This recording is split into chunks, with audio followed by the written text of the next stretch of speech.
This is where the fun begins. But we've seen this movie before. What's Sam Pittman known for? I don't know.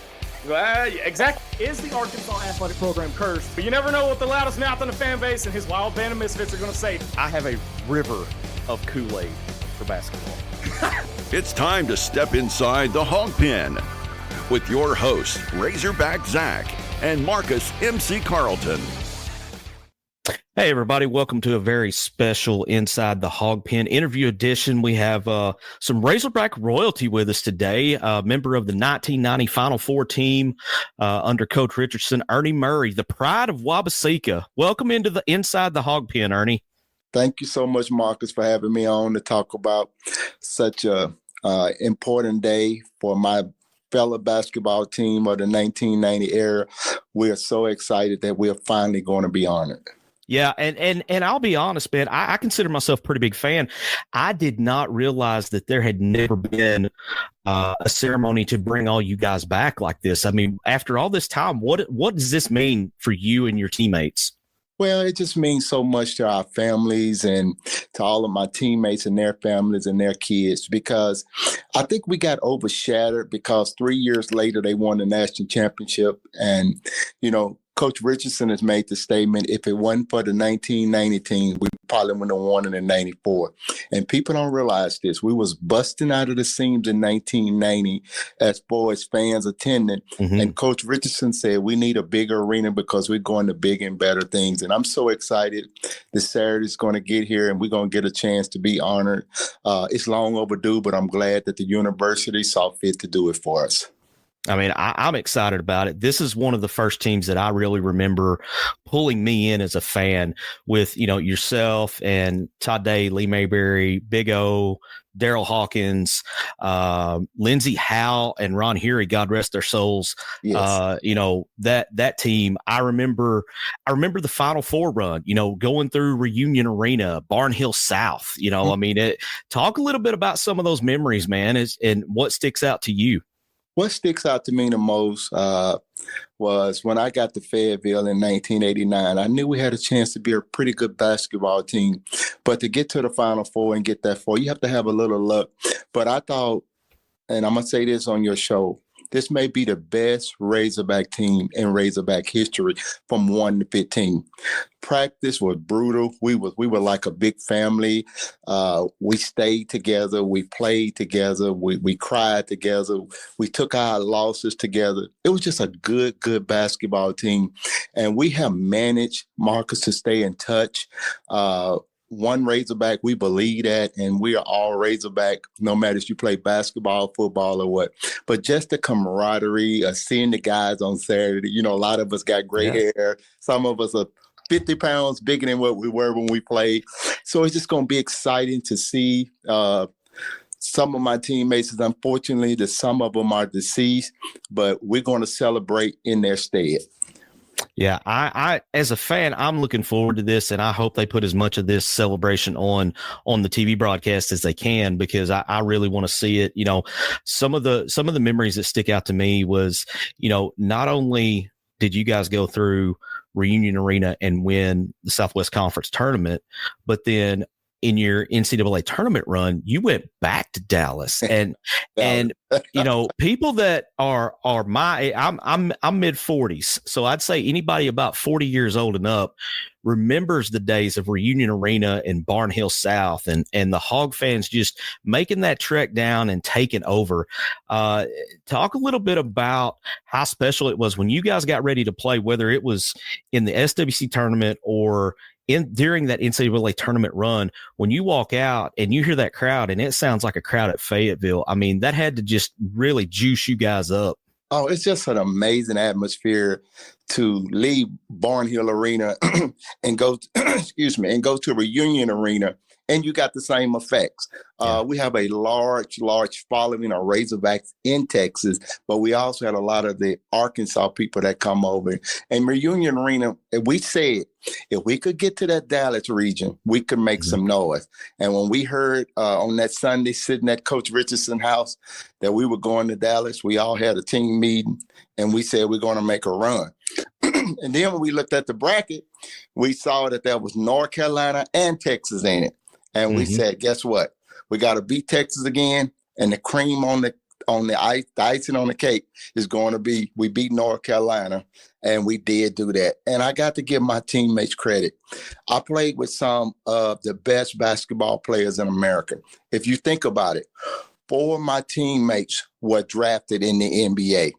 Isaiah Bush Morris, which was 91. Yeah. But you had Big O, you had Todd Day, you had Lee Mayberry, which were great, great basketball players, were even better individuals off the court. They were McDonough All-Americans, but they were very, very humble young men. Reunion Arena in Dallas was great because my family could come. It's not too far from Wabbaseka. It's 4.5 hours.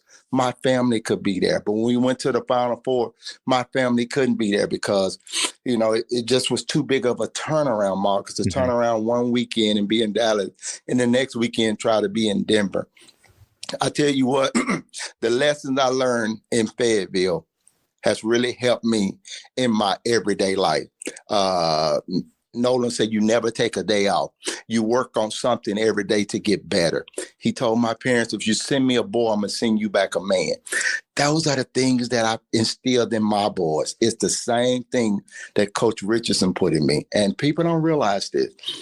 I still talk to him weekly because he has so much influence on my life. And he's like my father's still alive, but he's like a second dad to me. We love him. He's been through a lot in his life. What a great coach. What a super, super coach that's finally getting all of his due while he's on this side. Yeah. And to me, that's really important that he gets it before his time is up, and he can be here to kind of enjoy it. And the fact that I can tell my sons about Nolan Richardson and I remember him coaching and I remember you guys playing and, it was appointment TV, man. And that's at a time when not every game was on TV. I mean, there was a lot of times I had to sit next to the little radio and listen to Mike Nail and Rick Schaefer call you guys, whether it was at Barnhill or whether you were on the road or whatever. It was a different era, but the impact that Coach Richardson had not only on you guys, but what is cool for me to see, and I know you guys have to love this too, is that Coach Muss did some of this and what Coach Cal is doing as far as, making sure that the players of today understand the importance of Coach Richardson and what he did for the program. And, that's so important, Marcus. I think when Coach Calipari got ready to take the job, he called Coach Richardson 3 times. And Coach was like, I don't know who this is calling me from a Kentucky number. So he picks up on the 3rd time. It's Coach Calipari. And his question was, do you mind if I come and be the coach at the University of Arkansas? And then he also told Coach Richardson, I want you in the building. I want you at practice. You got total access. And I really think that's really it's just a testament of what kind of coach Coach Richardson was and is. He is a man of high standards. He make you do right. You're going to play hard. If you don't play hard, you don't play. But I really thank Coach Calipari for reaching out to Coach, bringing him back 100% in the fold to be a part of this Razorback basketball family. And I think Coach Richardson really enjoyed it. They had a birthday party for Coach on his birthday. They invited him to practice. They cut a cake for him. And they just keeping him in the loop. And I really think that really makes him feel like he's important and he still belongs. Coach is not a baby anymore. None of us are now. Right. But just for him to be able to walk in a place that you had something to do with the development, I know it had to make him feel proud. Absolutely. And it took a long time for, the relationship between the university and Coach to be repaired.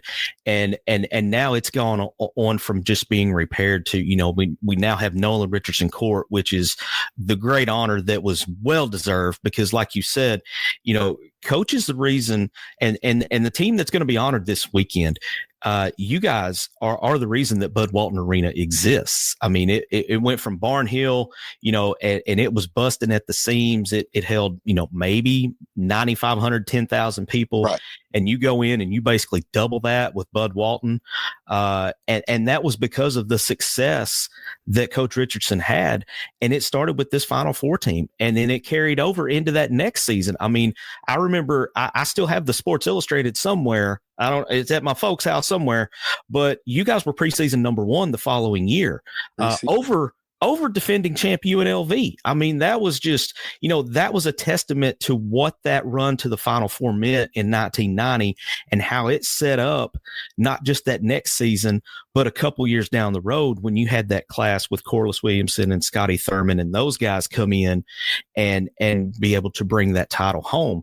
They may have put the final coat of paint on the house, but I feel like that you guys poured the concrete, you put the walls up, and then those guys just kind of, no disrespect to that team, because that's, obviously that's one of my favorite teams of all time, but you guys had to go in and get the foundation laid for that to happen. And I'm just so thrilled that you guys are getting your just due this coming weekend in the game against Missouri, and of all teams, Missouri, because I remember you guys having some battles, with Norm Stewart and his Missouri Tiger teams back in the day too. Yeah. And, you go back to, I just go back to the first day of practice, how you don't come in the gym with Coach Richardson until a guard makes a mile under 5 minutes, which don't sound like much, but it's a lot if you're not used to running the track. And those days of running Cleveland Hill. Yeah, I was going to ask you about Cleveland Hill too. I mean, I tell you, when I went there, I was like, this man's got to be crazy. But I understood what he was doing. He was getting us prepared for the season late in the season. He was always, a coach said, my team are going to be prepared no matter what you throw at him. And one thing I liked about Coach Richardson when I met him was he didn't have favorites. Whoever had it going, that's who played. And that's what coaches should do. He said, I have 15 players. You don't know who's going to play. You don't know who's going to be in at the end of the game. It's whoever's getting the job done. Those practices, Marcus, were so competitive. If you came to practice every day and work, you couldn't do anything but get better. I remember I was a walk-on, and Al McGuire said, I can't believe this guy is a walk-on as good as he is. Well, if you go against Lee Mayberry every day, you go against Todd Day every day, you go against Ron Hury every day, you go against Arlen Bowers. If you don't get any better, that's your fault. Yeah. And I have to say, I love my teammates. I love the University of Arkansas. I thank my parents for instilling in me the ability to work hard. Marcus, I'm from a hole in the wall. I'm from a little town called, probably Bono may be bigger than Wabbaseka, but I'm from a hole in the wall, and I was blessed to have enough athletic ability to play on such a big stage. And for Nolan Richardson to give a little, he said, I'm the best recruit that he never had to recruit. I walked on, I was put on scholarship, but I'd rather be a walk-on, because back then scholarship player had so many stipulations. A walk-on mean you could work for a corporation and nothing the NCAA could do about it. So I worked for a company there called Packaging Specialties during the season. And I tell you what, I really enjoyed my years as a Razorback. I'm so excited to see my teammates, all the coaches, the manager, the trainers, the secretary, the people that flew us around all over the country. It's just a well-oiled machine, and we don't have a pro sport. So Razorback basketball and football are like pro sports here, because you don't have pro athletes here. And I tell you what, being a Razorback to me has really been special. I dreamed of this as a kid. I always thought I could play for the Razorback. I went to a small school, and back then wasn't much video. But when Nolan came in 1986, our coach stopped practice, and he said, I want you all to watch this. And I said, Coach, told my high school coach, I can play for him. And you never know how God will work things out. I was at Mississippi County in Blythe at the junior college. Coach Bill Tyre was my coach. I signed early with Nicholls State, which is in Thibodaux, Louisiana. Nolan put a guy over there that he was recruiting out of Memphis named Erskine Caldwell. And he came to watch us play, and he told Coach Tyre, I like that little guard. And he said, he already signed with Nicholls State. So the word got to me through my junior college coach, if I went to Nicholls State and I didn't like it, I may have an opportunity to play at the Razorback. And I went to Nicholls State and I stayed 3 or 4 months, and December, I transferred out, came home, stayed to January, went to Fayetteville, met Nolan Richardson, the biggest man I'd ever seen in my life. He had on, never forget what he had on the day I met him. He had some green pants on and a yellow shirt, and he was driving a baby blue, light blue Mercedes. And he told me, I'm going to leave a crack in the door. If you want to get in here bad enough, you'll get in. All I've ever wanted in life, Marcus, was an opportunity. And that's what most kids need to understand. If you get the opportunity, maximize it. And the day he gave me a scholarship, I called my parents, who were still living in Wabbaseka at the time. And I said, Mom and Dad, I want y'all to watch 4, 7, and 11 tonight. They said, what? I said, I just awarded a scholarship. I love Coach Richardson, Mike Anderson, Scott Egger, Ron Cochter, Wayne Stellick, all those coaches. They're still part of my family, and we all stay in touch. And that's one good thing that Coach Richardson always told us. We are one big, happy family. And, you know, when he won the national championship, Marcus, I called him that night. I called the hotel that night. Do you know he picked up the phone? And when I went to Fayetteville about 2 weeks later, he gave me a national championship shirt. And he said, if it wasn't for the 1990 team, 1994 wouldn't have happened. That's amazing. That is just such an amazing story. From that 90 season, you know, we talked a little bit about running through Reunion Arena and then getting to the Final Four.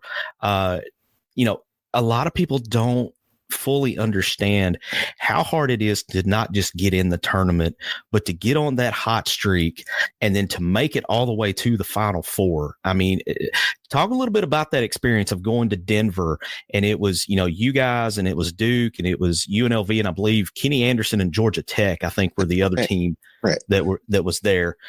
Just talk a little bit about the whole Final Four experience. Well, you know, probably the biggest mistake we made was Coach Broyles wanted us to leave early, like 3 or 4 days early to get used to the altitude. Mm-hmm. But we thought we was in such good shape as a basketball team, we didn't have to. And when we got to Denver and that high altitude, that thin air, Marcus, we ran out of gas. I still think that was the best 1990 to me. Mm-hmm. From top to bottom, it's the best Razorback basketball team in history. From 1 to 15, mm-hmm. Probably was the best team in history. And the reason I say that, we had so many pieces. You think of Lindsey Howe. I mean, you can just go down the line. Yeah. I mean, great basketball players.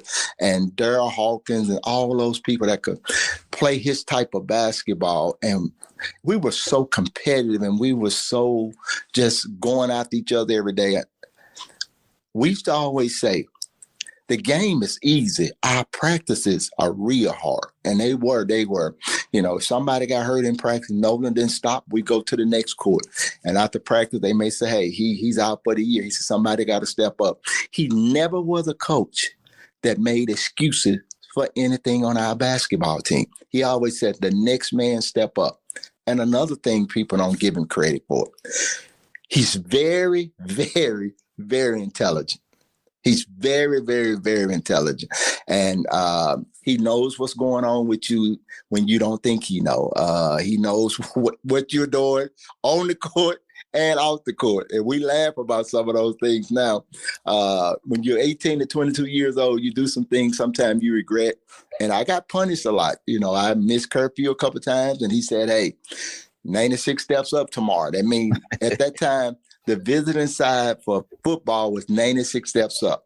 And I had to do it 15 times. Up and down was 1. When my legs stopped shaking, I bet I didn't miss curfew anymore.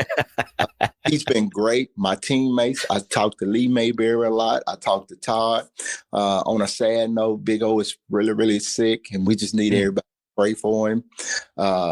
When one of us hurt, we all hurt. You know, sure. Ron here is deceased.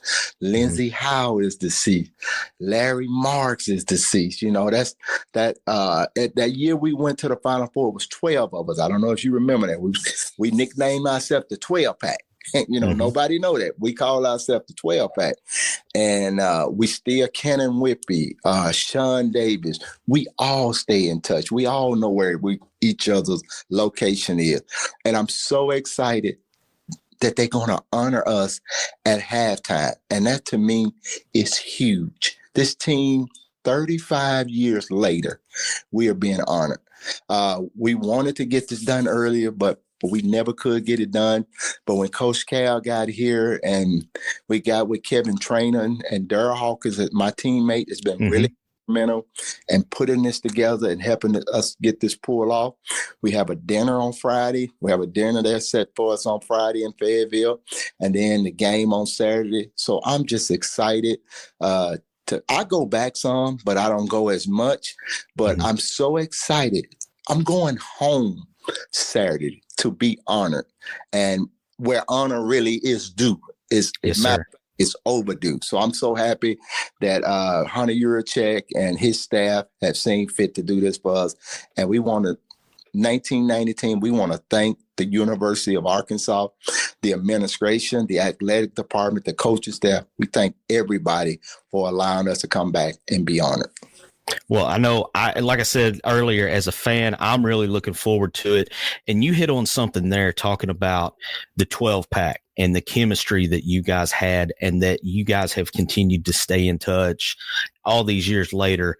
I want to talk a little bit about the importance of being able to develop team chemistry. It seems like maybe in today's game, it might be a little more of a challenge because of so much roster turnover. You were there I believe 2 years. Is that correct? Correct. And then, like Todd and Lee and Big O were there 4 years. Daryl Hawkins was there 5 years. You get to know your guys and you get to know each other's tendencies on the floor. For people that have not played basketball, talk about how important it is to have that chemistry where you can look at your teammate and communicate with him without having to say a word. Well, when you only play with a guy 1 year, there's a lot of things you don't know about him. Mm-hmm. But the more you play with him, 2 or 3 years, I knew not to give Big O the basketball coming down the court. Big O was good around the bucket. Mm-hmm. So you give Big O the ball in position where he needs to be to score. What I see in today's game, they're giving people the ball, sometimes on the Razorbacks and all other teams. These guys are not used to playing in those positions. And I think the camaraderie of being together 2 or 3 years, first of all, we didn't have a cell phone, okay? We didn't have beats. Yeah. All we had to do was go to school and play basketball. We didn't have social media. We didn't have NIL. We didn't have where you made commercials. All that stuff was illegal when I played.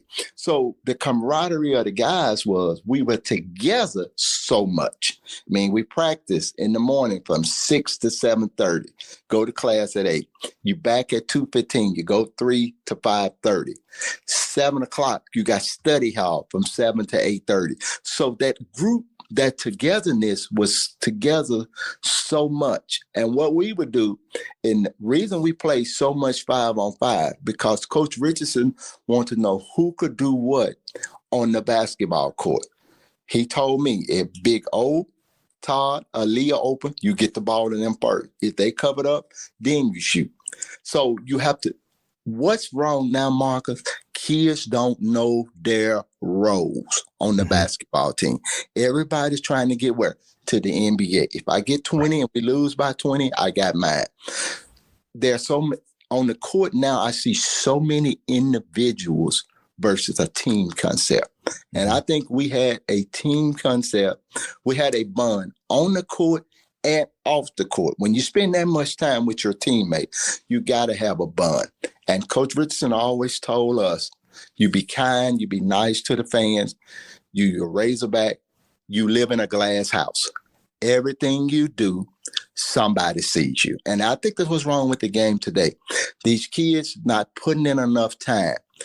We should go back to the gym and get up jump shots. One of the managers would meet us down there, Matt Zimmerman, who is the voice of the Razorback, was meet us down there, pass us the ball, work us out a little bit extra. You got to fall in love with what you're doing. I think these kids are just playing to play, a lot of them, and they're not playing to win.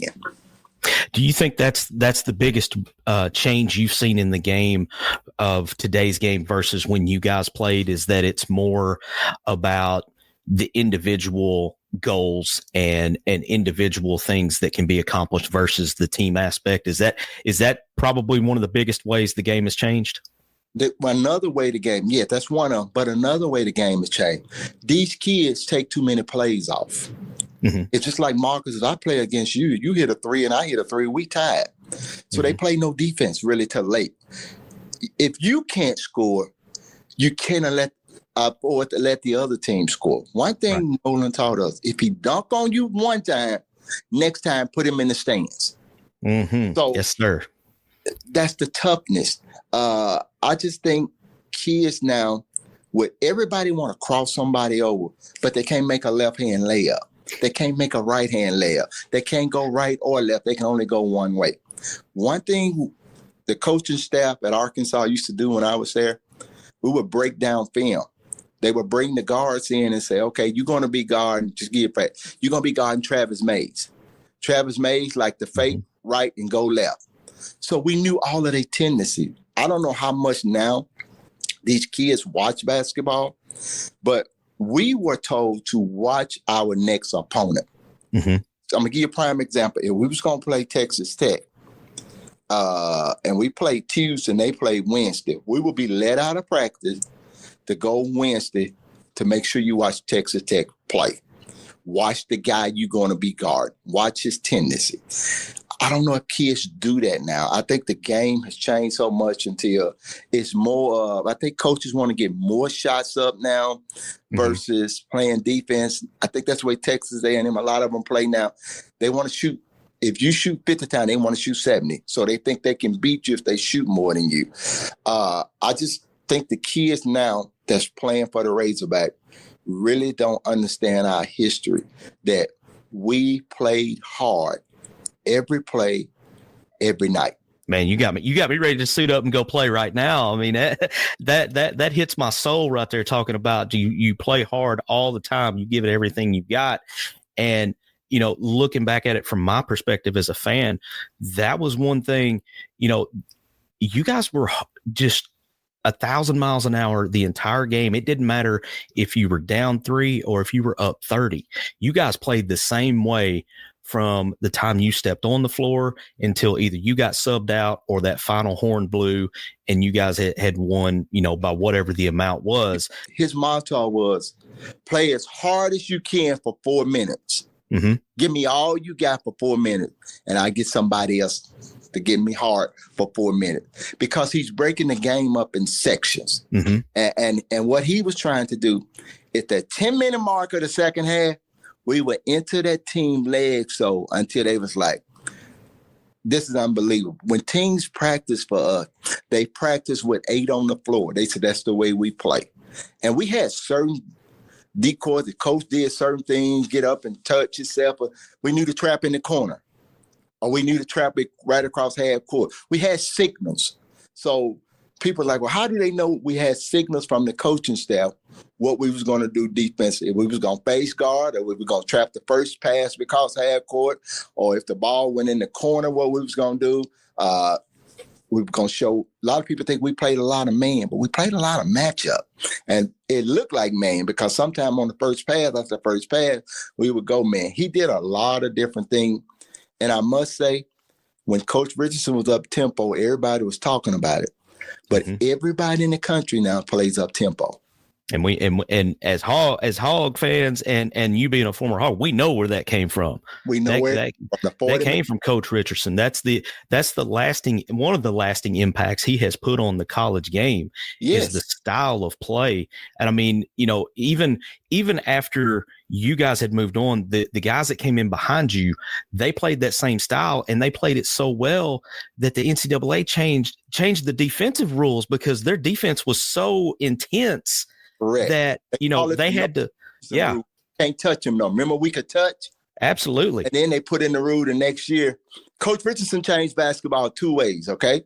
Remember the defense, And remember, he got another rule. If you leave the confines of your bench, you can't come back. You remember the Texas game? Yes, sir. That's yes, probably sir. my best game as a Hawg.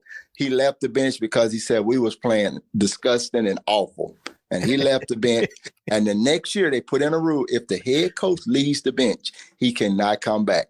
Nolan Richardson changed the face of basketball. And it's just another, Hall of Fame coach. The man is just an absolute legend nationwide, but especially in the state of Arkansas. And for his first Final Four team to finally get honored in the way they're going to be honored this weekend is, it's standing ovation worthy, in my opinion, to finally see you guys get what you deserve here. You think about this. Now, this is an amazing story. Me and Coach had talked about this. They fire him. They named the court after him. Mm-hmm. He has a boulevard. It's called Nolan Richardson Boulevard. Mm-hmm. They honored his 94 team. Now they bringing his 90 team back to be honored.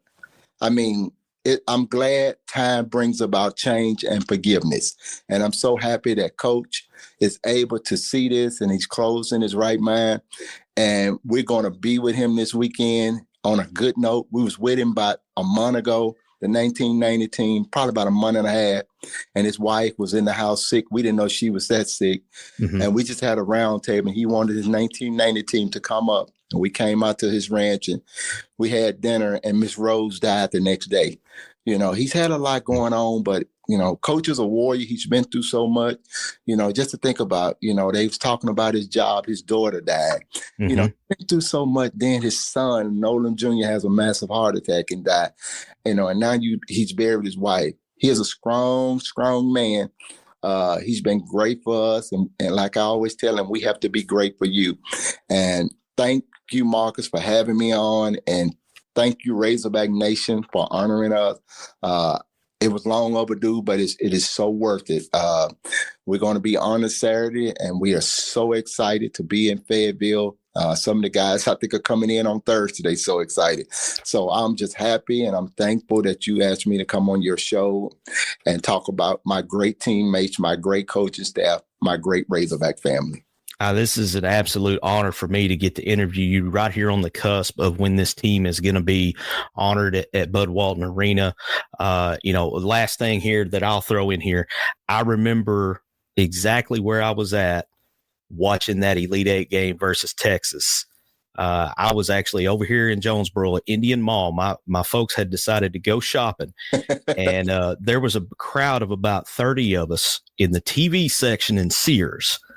And we were sitting there on one of the big screens and had it on.